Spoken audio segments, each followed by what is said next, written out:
This is Kim Rivers, interviewer for Samuel Proctor Oral History Project and the Florida Park Service. Today is May 26th, 2024, and I'm with Carolyn. Carolyn, would you please tell us your whole name and where and when you were born? My name's Carolyn Pardue. I was born at Itazuki Air Force Base in Fukuoka, Japan in 1951. But I've lived in Florida most of my life. What got you to go from Japan to Florida? That's a good distance. The U.S. Air Force sent my dad. So we moved to Florida and then went a couple other places, and then after he retired, we moved back to Florida. How many folk festivals have you attended? 43. Woo! First picture we have at the Florida Folk Festival is us changing our now 45-year-old daughter's diaper when she was about a year and a half. Did she come with you as she was growing up? How was that? That was great. They all three have come. One of them's here this weekend working, and they all, if they can get free, they don't live here anymore or in Florida anymore. When they can get free, they come and they work the weekend.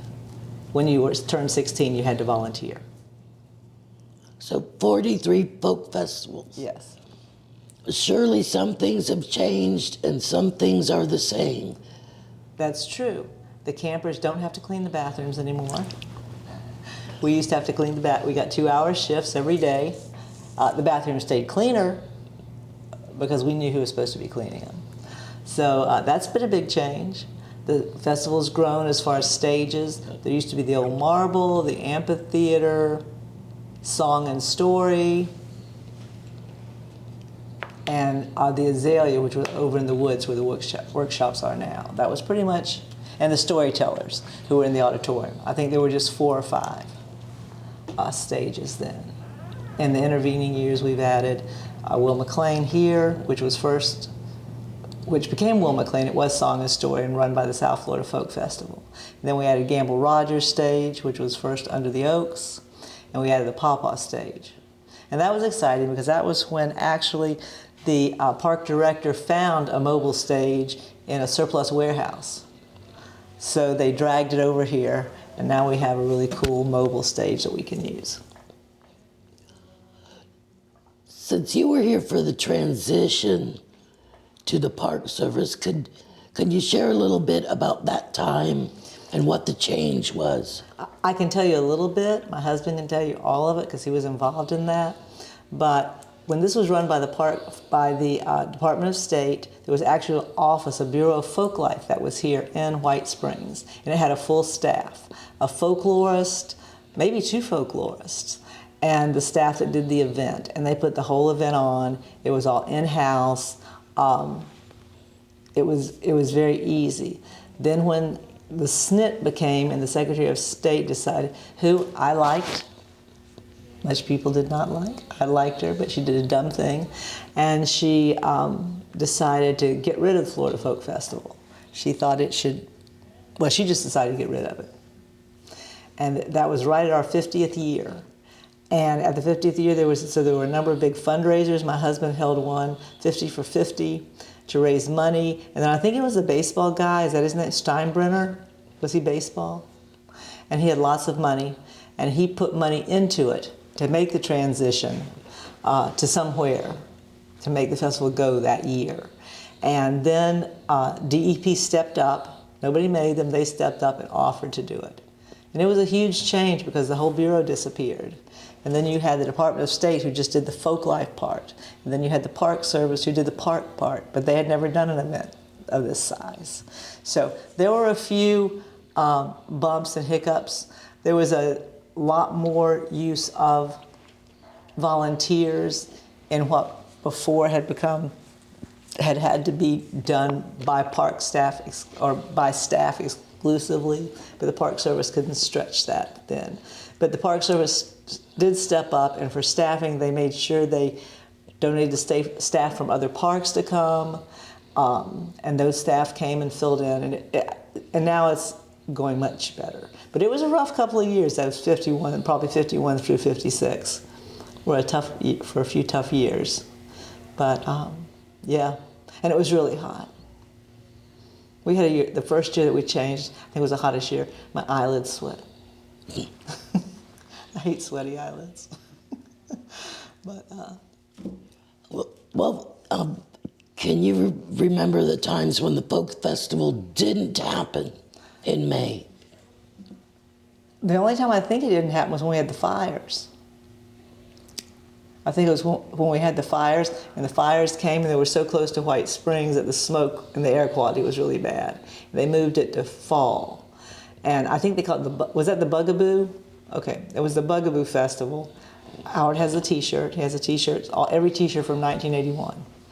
And he had the Bugaboo fires, and then we went in the fall. And of course, there were some people who wanted to keep it in the fall because they thought it was cooler. It really wasn't. It actually got cool at night, and then people whined because it was cool. So, you know, we're not going to make anybody happy. Either you come or you don't come. So you don't just come to play around, and you've performed a very important role for the Florida Folk Festival.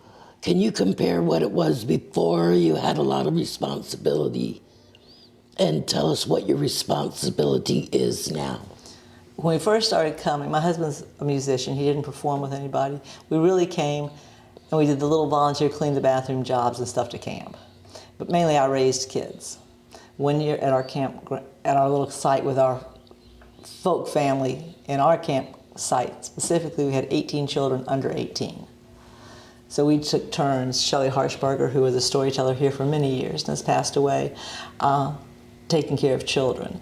And then as DEP took it over and recognized that they could use volunteers in more ways, and as stages grew some, it became inconvenient on the stages to have performers be the MCs and introduce, because performers want to perform. And somebody would ask them to play in their pickup band and they wouldn't show up. So the Park Service started changing, and then we started trying to professionalize in a amateur way, have amateur professionals, pretend professionals doing the stages. So my job for the festival for the last 20 some years is to coordinate all the stages that run in the day at the same time. So I will get the MCs and recruit them. We will do some training with them. I write all the books that has all the information for each stage, for each act, and pattern in case don't talk as much as I do. And then I manage them during the day and make sure they have what they need. It takes some pressure off the Park Service to not have to have a person doing that, because you can have some stages that are needy.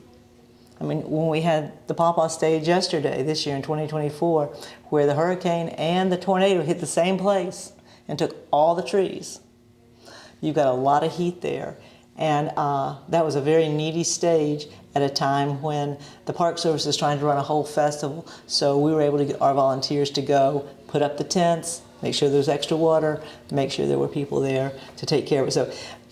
So that's my role. The other one that has a volunteer pretty much over it is the campground, and you've probably talked to Cindy. But Cindy Chittick is running the campground now. Kim Buchanan ran it, and then he's in a ALF now, and Cindy Chittick has run it for the last few years for the Park Service. And to be honest, I mean, since this is a history thing, and I think it helps the Park Service, because as much as we want to say all of our Florida citizens are so wonderful, they are people, and some of them whine more than I even, and they would like, it's easier for the Park Service if I can take the responsibility for something they don't like on a stage.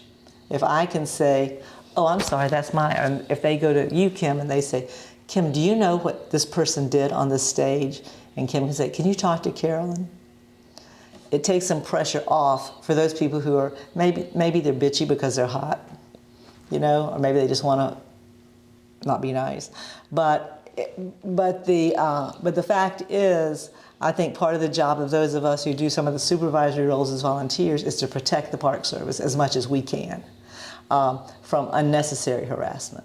I mean, as we all know, what rolls downhill, if you have Mr. Joe Citizen who takes advantage and calls his legislator because his coffee wasn't hot enough at the old marble stage, and they want to call and scream at the Park Service, and somebody up there thinks they need to scream at somebody about it, it's better for them to say, oh, that was a volunteer. I'll talk to that volunteer and make sure that doesn't happen again.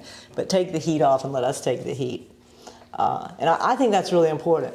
I think our park rangers and people trying to put on this festival who are staff deserve to be respected and deserve to be protected from things that are just unnecessary, unvarnished. You mentioned Ken Buchanan, Yeah, the past king of the campground. that's correct. Could you tell us a little about Ken Buchanan? Ken Buchanan is a legend in the campground and other places. He and his wife, Nancy, who passed away with COVID, took care of the campground and us in it for probably 25 years, because I don't know how long Cindy's been doing it now. It all runs together. And he made sure people were placed correctly. He made sure they weren't there if they didn't need to be there. He'd made sure that if he brought flashlights that he paid for to put on kids' bikes at night, that's another thing Cindy has continued. He was wonderful. He and his wife Nancy, she did registration. She was the queen of registration for 20 years. And that's when we were doing registration out of paper books, paper notebooks. And you'd come in and she would have to look your name up, and you would say, oh, I'm Carolyn Pardue, and I've got my husband and my 3 children. And I was allowed to have 14 guests. And she'd say, no, you're allowed to have 1 guest. You're not allowed to have 14 guests. But all that had to be done by paper and by hand and with a pen. And that is a lot of paperwork. And she did that. And the two of them together also, the state, when the Department of State had it, the Bureau, using this resource in White Springs and donations, did a breakfast of a morning, Monday morning follow for the volunteers, the performers, and vendors who were still here. And it was served by the staff of the Folklife Council to say thank you to all those who worked. And in the old days, those were wild. I mean, you literally had to crack 16 dozen eggs. Nothing was consistent because you had 20 people with individual frying pans trying to scramble eggs.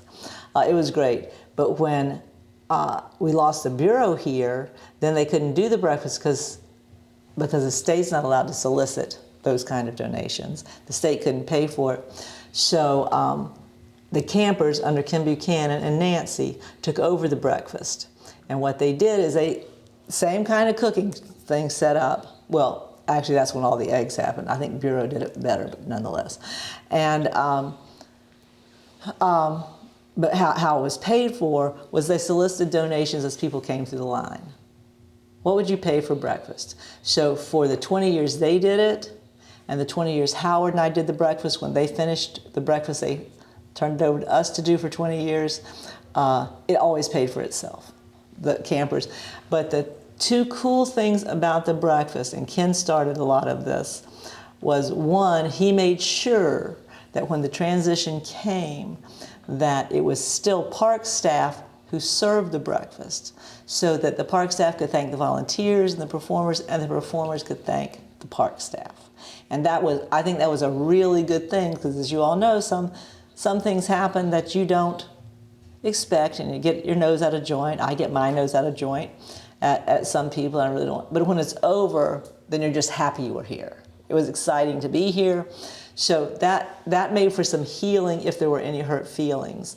And then afterwards, the Park Service was always very good about having a round table where everybody could stay if they wanted and do, I guess you all in your business would call it a hot wash.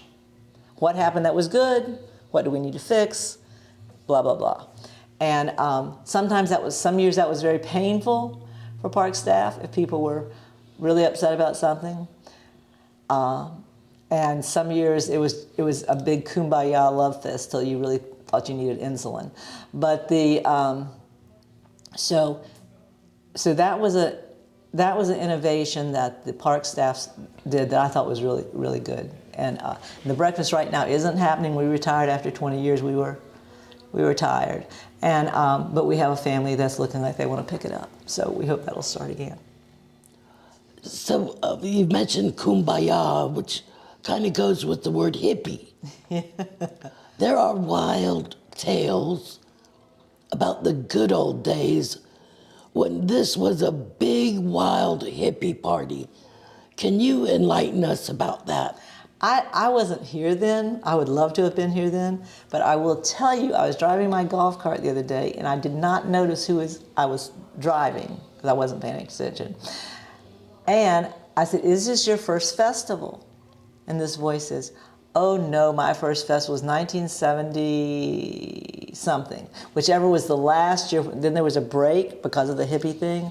I said, "Oh, were you part of the hippies who were down naked in the Swanee?" And he said, "Yes." And I went, "Oh, is that funny?" He said, "Oh, we had a grand time." He said, "It was great. We had so much fun." And so then finally I turned around and looked who it was. I'm not going to tell you who it was, but it was somebody who was a retired ranger from here. But he said, but that's what he said. He said, "Yeah, we all came down. We all got naked. It was great." And he says, and then it didn't happen again for a couple of years. But that was my understanding. And that you still see some vestiges of this people my age and a little older who are still wishing there was some of that. You see it in the tie-dye, in the old tie-dye, and the peace symbols that are hanging over tents and all those things. And you saw some of it, especially in the changeover between state and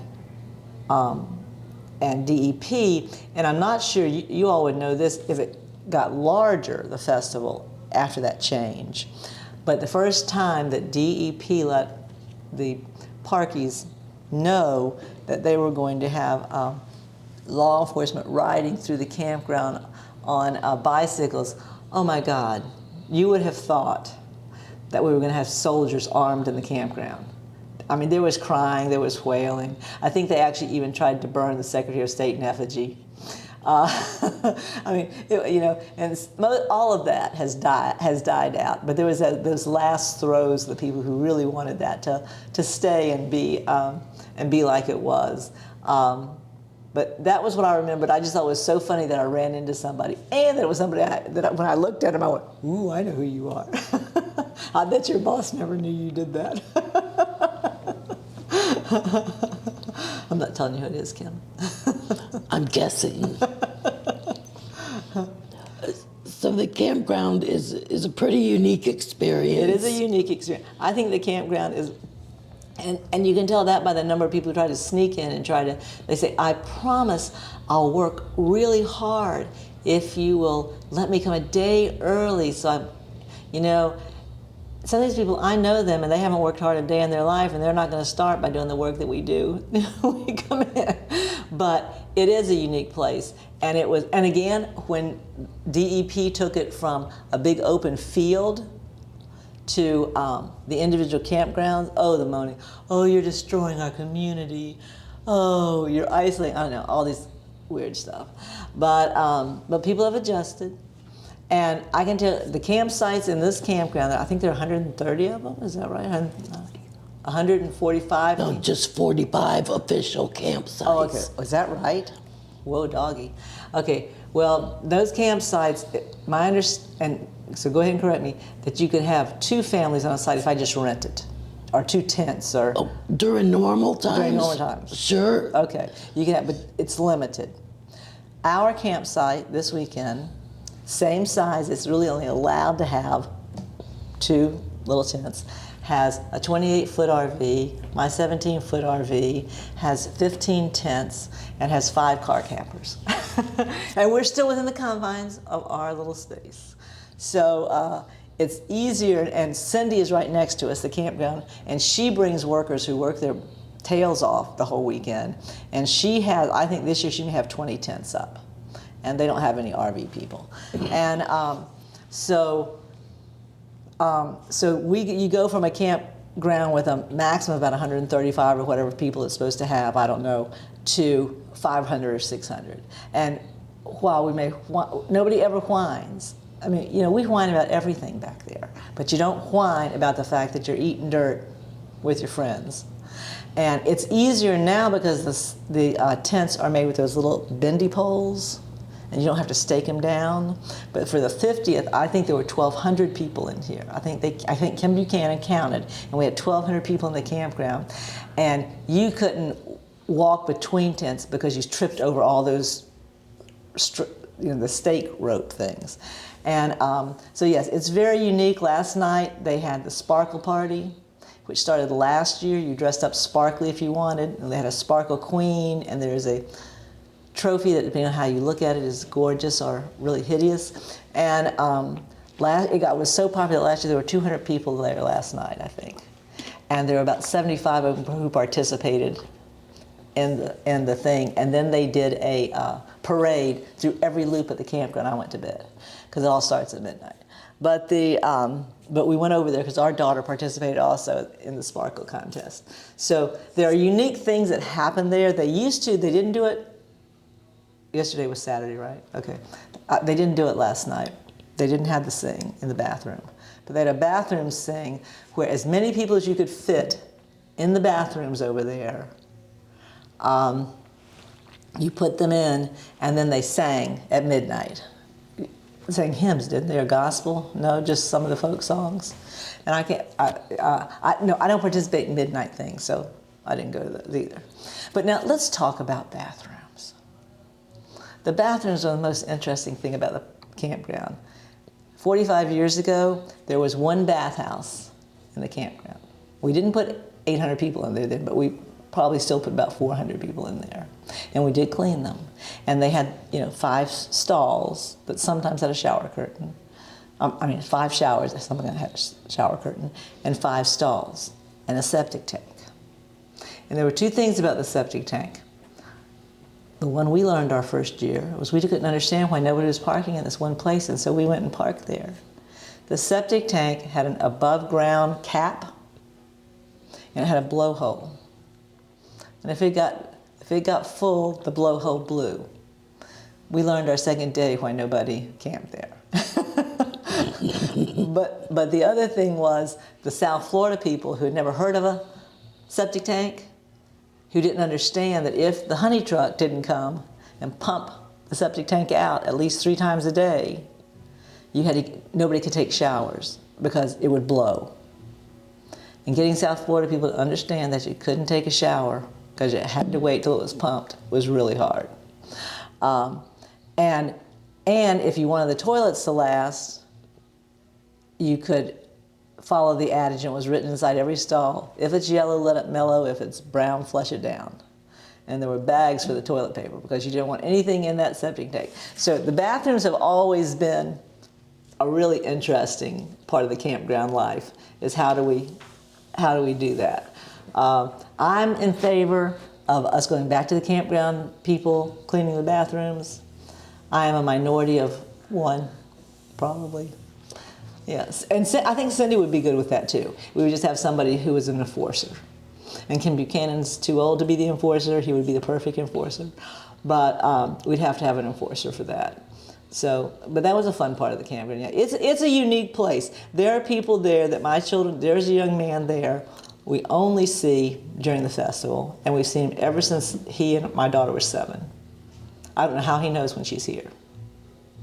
But they all hang around together since they were 7, all these years. She's 41. So so it does create a lot of family connections for this event.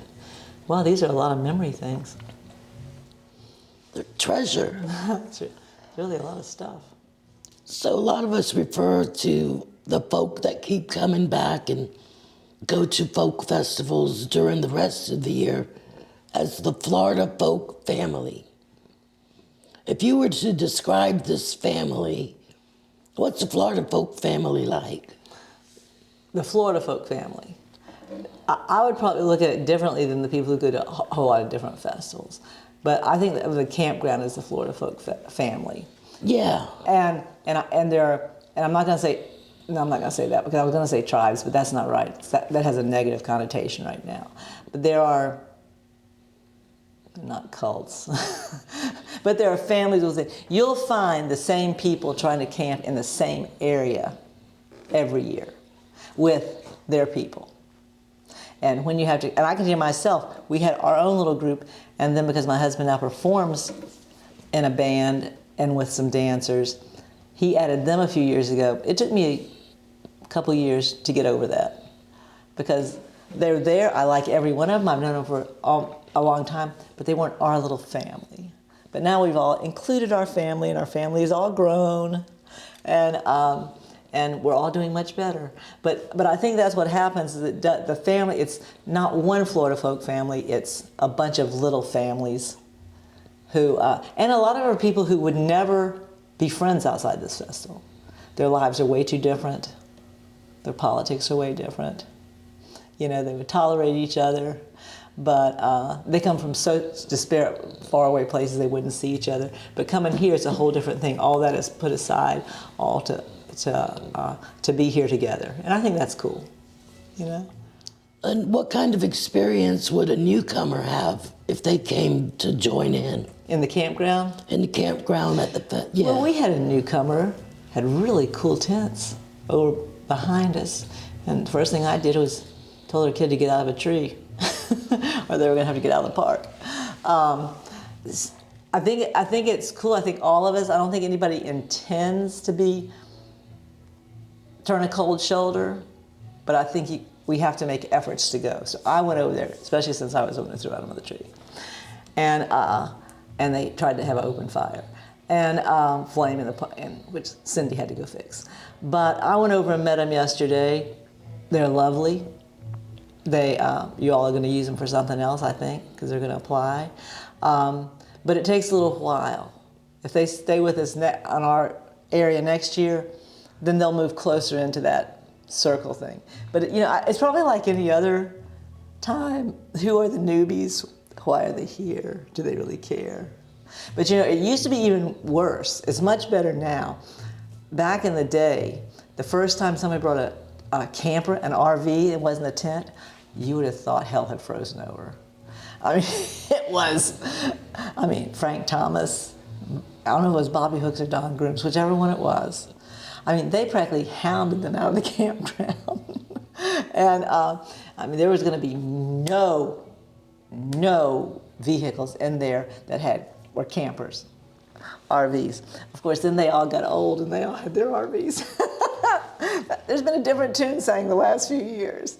So that's interesting. But I think for a newbie, it's hard the first year or so, unless we make active to go out. It's hard too because the old farts like us, we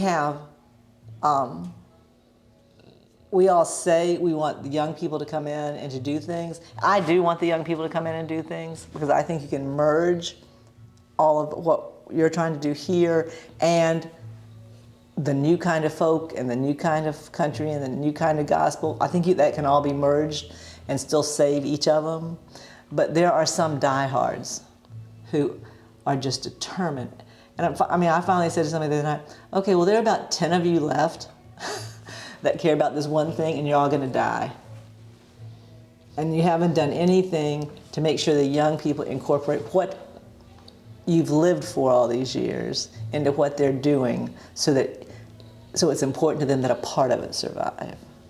So I think that's a real problem, you know. But I could be wrong. I'm wrong more and more often. But there were more young people. I heard more young people singing at 4:30 this morning when I went to get a shower. Some of them probably should reconsider that, but maybe it was just a time of mourning. And I'm sure no alcohol was consumed, but because that's against the rules. But so I think it's different. I think there's a lot of difference. I think there's a lot of growth, and there's change that's going to have to come if we're going to keep these traditions alive, other than just on tape. if we're going to keep them alive in the community, there's going to have to be change, and we're going to have to incorporate. I think the Lee Boys have done that. I first heard them in Tallahassee, and I loved how they had taken some of the gospel music I grew up with, up in Southwest Virginia some when I was with my grandmother, and turned it into something where I still knew the music, and the music was important, but it had a whole different feel. And there's no reason we can't do that with traditional folk. It's just that we're not. We're being selfish and holding it to ourselves. So, you know. Could you tell a little more about what might be key actions to take to be sure this folk festival continues? We're at 72 years. How do we keep it going? We're at 72 years. You really want me to say this out loud? Yes, I want to hear from you. I know. We're at 72 years, and I think we're going to have to shrink down to grow out. Our butts in the seat is not what it was. A lot of it's aging. You only see the young people at the Lee Boys, Ben Prestige, New 76ers, quite a few at the Caribbean music. There's a lot of love for Caribbean music by young people. And there was one other group, Firewater Tent Revival. But those are the ones I hear about. You know, since I manage the stages, I truly haven't heard some of these groups. My job is to make sure people get on the stage, off the stage, and don't create any problems. That's my job. And so, but those are the ones that are attracting young people. But we're putting on late at night, which is good because us elders don't go out late at night.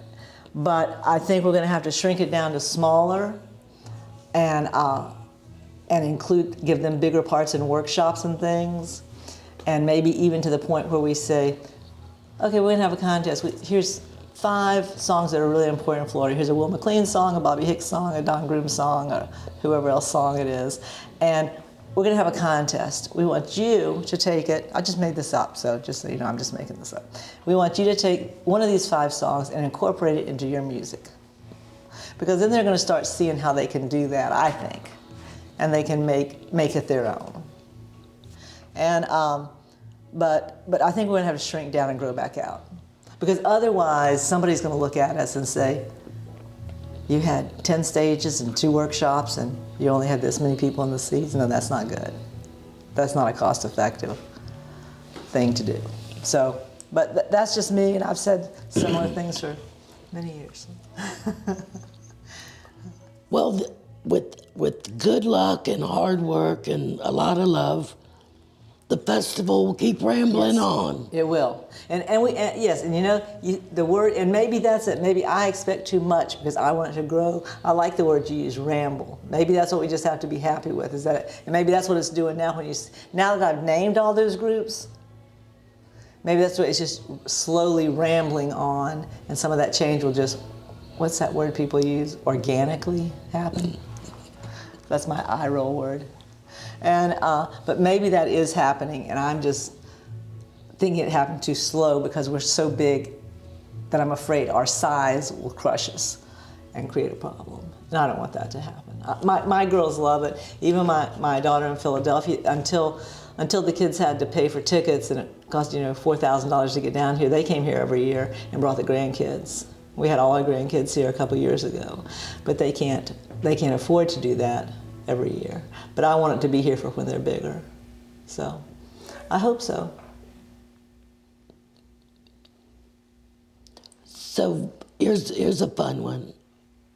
If you could only use one word to describe the Florida Folk Festival, what word would you use? Home.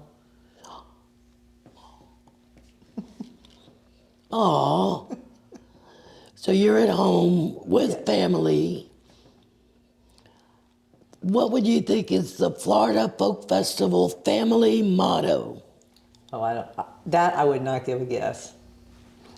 That would depend on the campsite.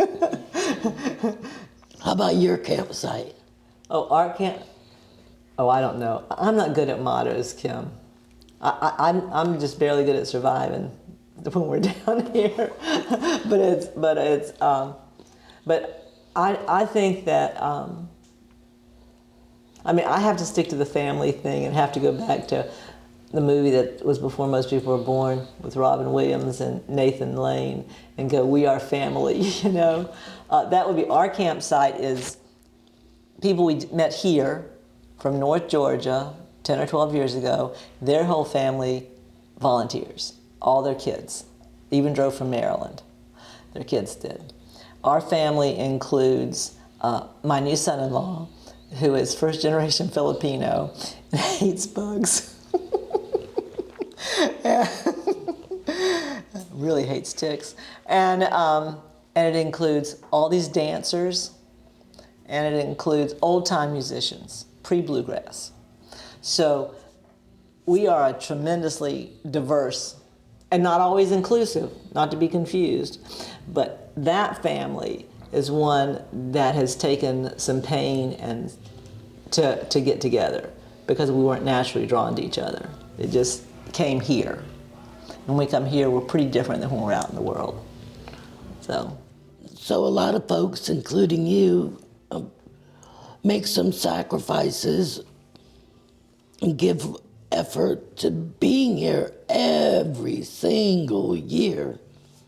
What keeps you coming back? Well, some years I do wonder about that.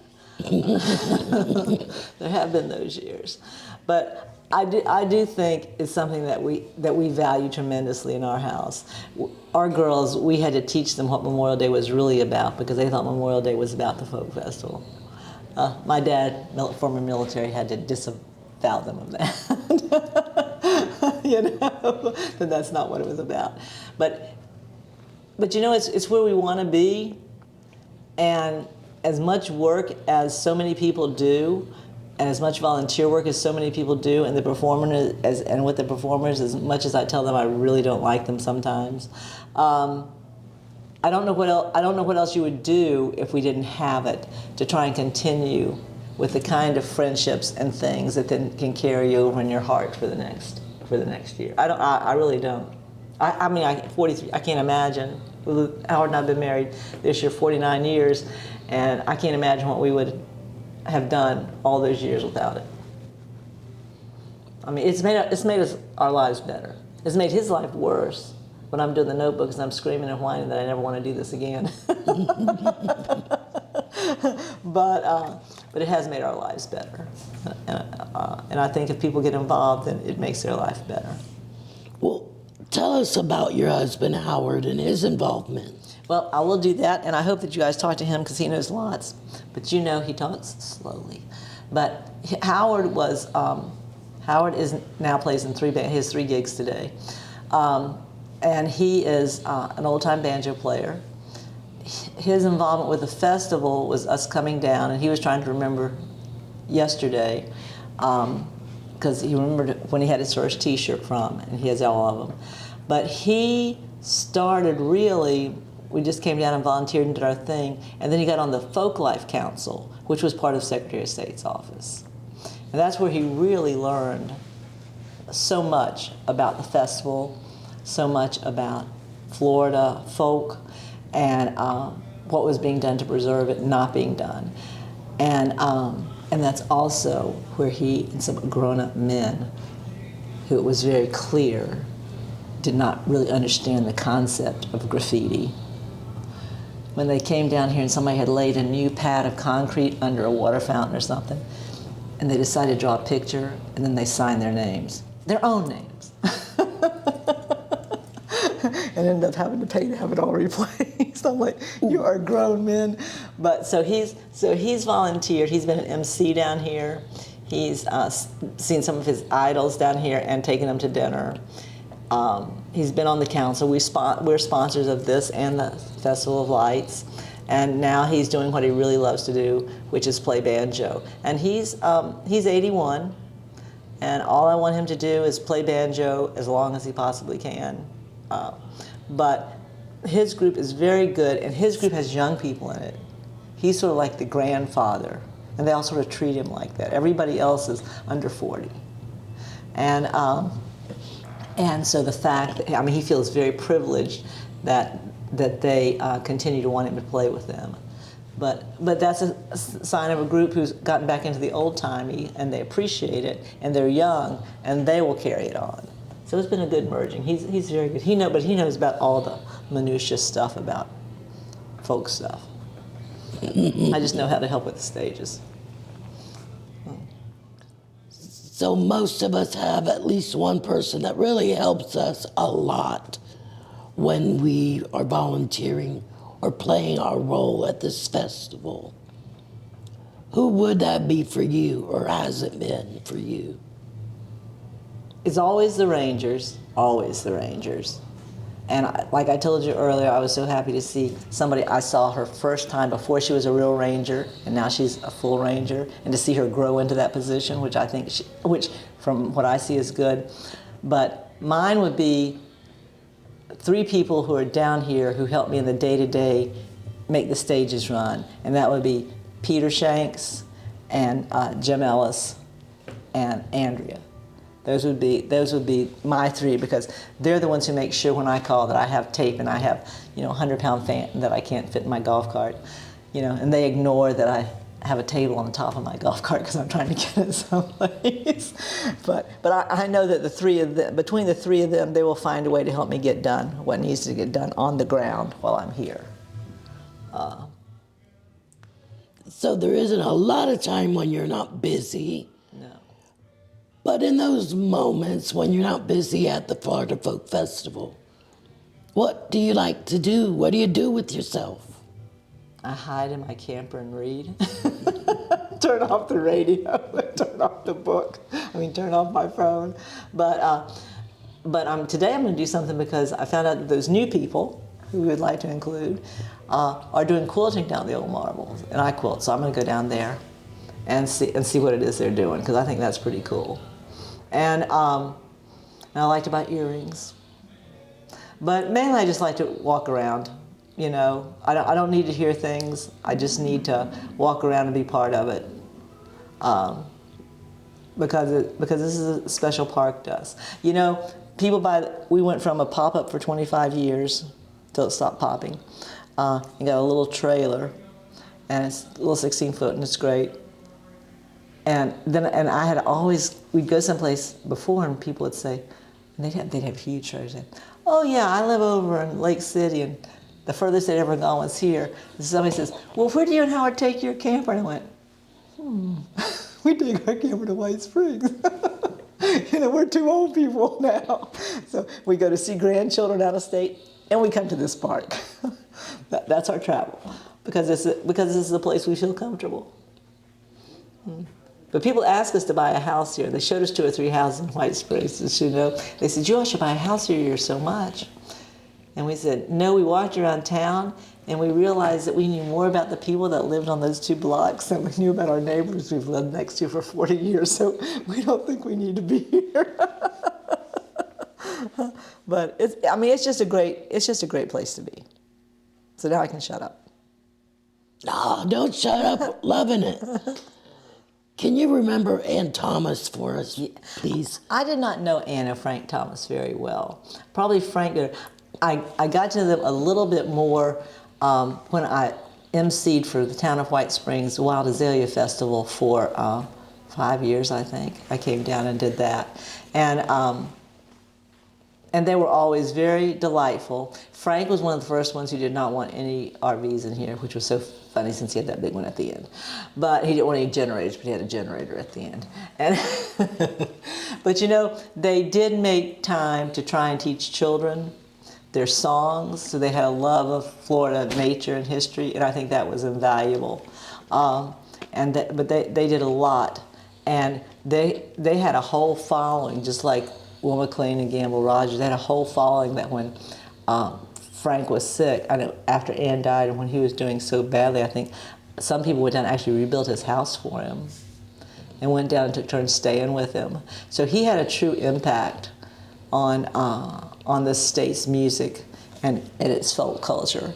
And Ann was lovely. But I did not know them as well personally, more from their music. And you went down to his place, didn't you? And stayed with him and Ann? Okay, I thought so. Yeah.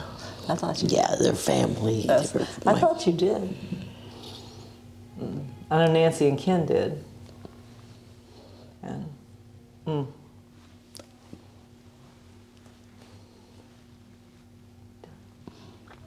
No, Don, no. You just mentioned some dear people, and it took me a minute to regroup. okay. I'm regrouped. You have a favorite stage, and if you do, which one, why?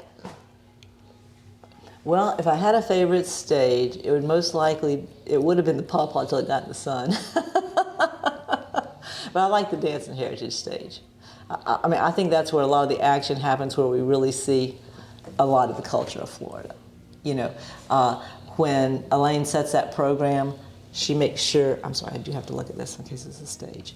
In case she does make a real effort to cross-represent all of Florida on that stage. And it's a hard one to staff sometimes because you need so many people because it gets so exciting there that keeping the people corralled is hard. So that's the one I really like. And the Old Marble is nice, but it's too far away, and I'm too lazy to walk in the heat that far. So, but I really like the Heritage stage. You know, there was a big fight when we started adding cultures and heritage, real cultures, when you had to explain at the breakfast that Florida folk culture is just not old white guys with guitars. I'm real sorry. That's really not it. And so when I think the Department of State actually did a good thing, in that they were somehow forced to keep a folklorist and stuff, so that they do this folk culture, folkways, because there's so many. Florida has so many little cultures and subcultures and subsets, and if people really want to meet some people in what they do, if they sit over at Nellie Bly's, where we have the kitchen that, you know, over on Saturday afternoon, you get, or Saturday morning, you have the Guatemalan lady who comes in because she's going to do food at the wall, and she's sitting there doing her thing, and then Adobo Woko, wait a minute, Dodo Woko.